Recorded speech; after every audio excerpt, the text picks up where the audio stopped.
যে কোনো দলে একদম বিপর্যস্ত করে দিতে একদম শুভ সূচনা করবি অবশ্যই জনতা ডন ফাটিয়ে ফেলবি। আর আলমগীর তো একদম মালিঙ্গে স্টাইল সব খালি স্টাইল উপরাইবে শুধু না সমস্যা মিষ্টি খাওয়ার সমস্যা। তো এখন নাস্তা শেষে সবাই চা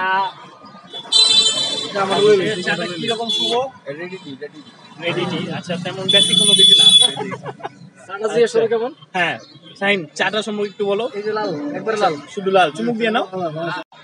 তো এইদিকে আমাদের দলের অধিনায়ক রাজীব অলরেডি চলে আসছে। তা আমরা এখন মাঠে প্রবেশ করতে যাচ্ছি। অনেকদিন পরে আমাদের আবার ম্যাচ হচ্ছে সামনে আমাদের টুর্নামেন্টের খেলাগুলা, সেজন্য আমাদের ম্যাচগুলা আজকে থেকে আমরা প্রতি সপ্তাহে করার চেষ্টা করব।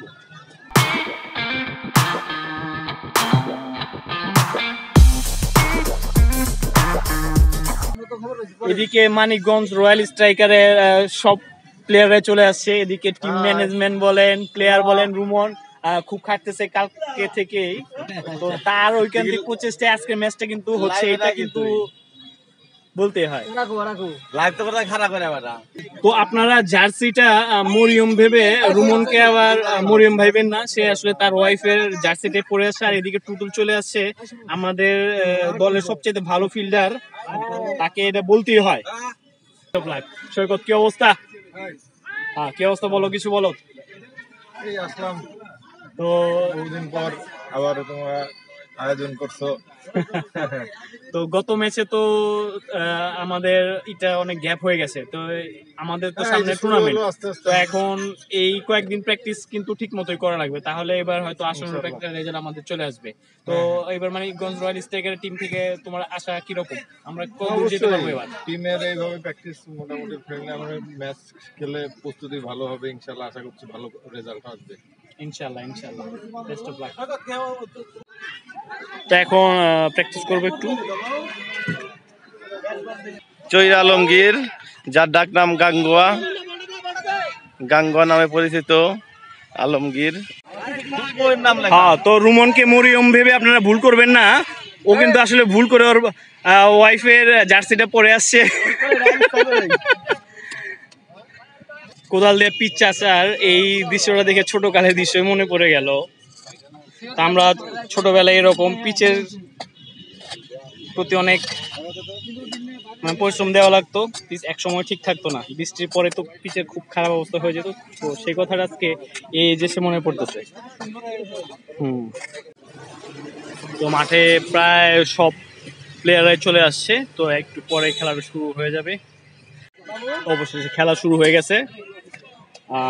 আজকে বেশি সুবিধা করতে পারিনি, 12 না 13 রান করছি। তো দেখা যাক, সমস্যা নাই, তারপরে জিতবো ম্যাচ ইনশাল্লাহ। বাজে একটা বলে আউটে যায়, একদম খারাপ অবস্থা এখন। যাকে যে দলের সবাই আসছে আর নতুন কিছু প্লেয়ার ইনক্লুড হয়েছে, তো ইনশাল্লাহ ম্যাচ আমরা জিতবো। রান অবশ্য ভালোই আছে। আর এদিকে বন্ধু জামাল, নেক্সট কি মিশন কি? গুড শট, ভালো শট, এইমাত্র আমাদের জাহাঙ্গীর মারলো। আচ্ছা, মানে মূলত অনেকদিন পরে আমরা একত্রিত হলাম। আসলে আমরা সবাই এক্সাইটেড সামনের ম্যাচগুলো, প্রত্যেকটা প্র্যাকটিস ম্যাচ যেন আমরা সবাই ভালো করতে পারি। আর সর্বোপরি আমরা সবাইকে সহযোগিতা করব, কারণ আমরা এই কন্টিনিউ মাঠে যদি আসি, মাঠে আসলে ভালো হবে ইনশাআল্লাহ। 147 রানের টার্গেটে আমরা এই মুহূর্তে ফিল্ডিং এ নামলাম, দেখি কি অবস্থা। আমরা 147 রানের টার্গেট দিয়েছি। এখন আমাদের দল ফিল্ডিং এ নামতেছে। এদিকে এখন যে খেলার পরিস্থিতি দেখতেছি, তার তো মনে হয় হারতে হইব। ভাই এই বলটা নাও, এটা নাও। হ্যাঁ, বল একটা উইকেট পরে নাই, বুঝছো? যাই হোক, ম্যাচ পরবর্তী হারার পরবর্তী যে সংবাদ সম্মেলন হচ্ছে আমাদের মাঝখানে, এটাই হারার অনুভূতি কি? হ্যাঁ সেটাই, হ্যাঁ সেটাই, কারণ এখানে ভুল ভ্রান্তি কি হয় এগুলো জানা যায়। আর যেহেতু প্র্যাকটিস ম্যাচ, সেক্ষেত্রে এটা ভালো হয়েছে হারছি। হারা পার্টিতে খাওয়া চলতেছে, আলমগীর একটাই তো 4-5টা মেরে দিচ্ছে, তাই না? মন পুরো একবারে নিয়ে নিছে। তো যাই হোক, হারছি, কোনো প্রবলেম নাই, আর একটা খেলারই অংশ, আবারও হবে নেক্সট ম্যাচে। আজকে পারি নেই, হয়তো আরেকবার পারবো। কি বলো জনি?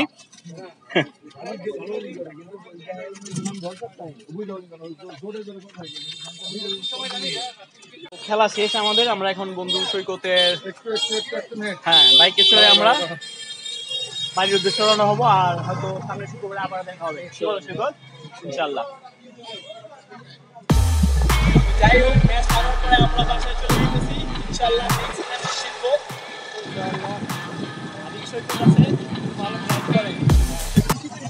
যাই হোক, সৈকত তার স্টামিনা ফিরে পাওয়ার জন্য ডাব খাচ্ছে, তো তার জন্য বেস্ট অফ লাক। তার তো বিগত কয়েকদিন সে অসুস্থ ছিল, তারপর সে আমাদের সাথে খেলতে আসছে, সেটা কিন্তু অনেক বড় একটি ব্যাপার।